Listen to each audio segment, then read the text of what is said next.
Today you will learn how to capture epic hyperlapses with your DJI Mini 4 Pro.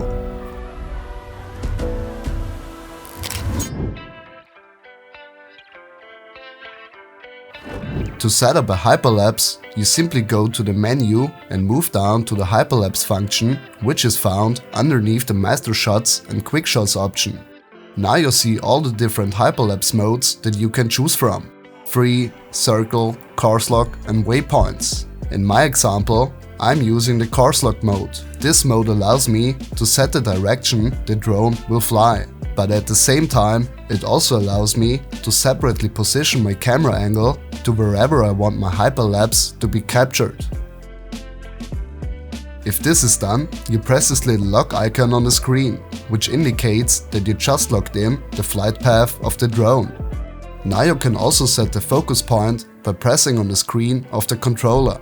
With the interval, length and speed, I can make some few other adjustments to affect the final result and the actual style of the hyperlapse. Since I'm shooting a landscape with cloud movement, I don't want my interval to be on the lower end of the scale. It's better to stay at 3 or 4 seconds to actually see the clouds moving.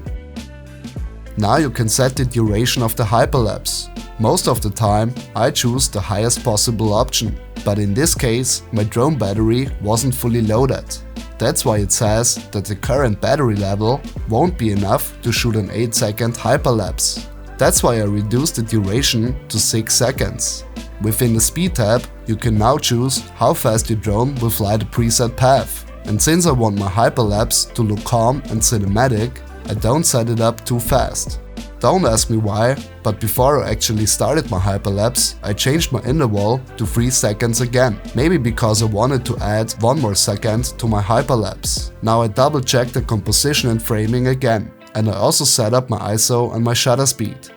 ISO is on 100 and the shutter speed on 1/60. This allows me to stay a little bit underexposed, so I don't run into the issue that my image is overexposed when the sun hits the clouds or the ground. So now with the locked in flight path and my camera pointed in the direction I want, I will now press record to start my hyperlapse.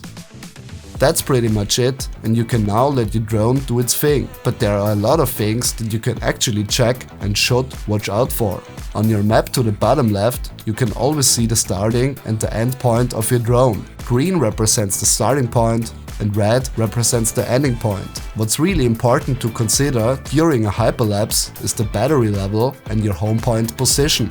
For example, if your drone speed would be set to 0.5 meters per second, your ending point or your red dot would be away much further. This could be a problem if you are running out on battery, since your way back home takes a lot longer. If you additionally face some headwind on your way back, it could be that your drone won't make it back in time and you just lost $1,000 within a second. So always take care and calculate your flight paths.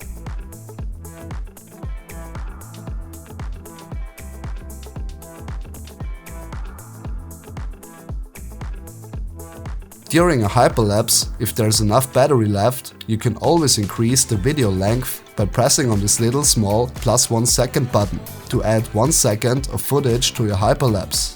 But as you remember from before, my battery level was too low, so I'm pretty limited increasing the duration of the hyperlapse.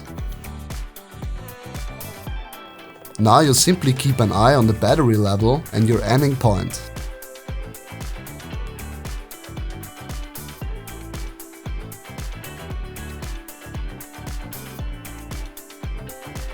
As you can see, the drone battery is running out faster as expected, and I'm not even able to complete all my added seconds. In this case, my ending point is pretty close to my home point, so I can confidently leave it as it is a little bit longer. Now if you're done with the hyperlapse, just press on your record button and it will create and save your video. My advice now is to fly back, change the battery and capture 2 or 3 more versions of the same or a different angle to be more flexible in the edit. Now you should have a rough idea on how to set up a hyperlapse on your DJI Mini 4 Pro. However, To actually get the most quality out of your DJI Mini 4 Pro, you also need the right drone settings in the first place. This is covered in detail in this video, so I highly recommend you to watch it if you want to level up your drone game.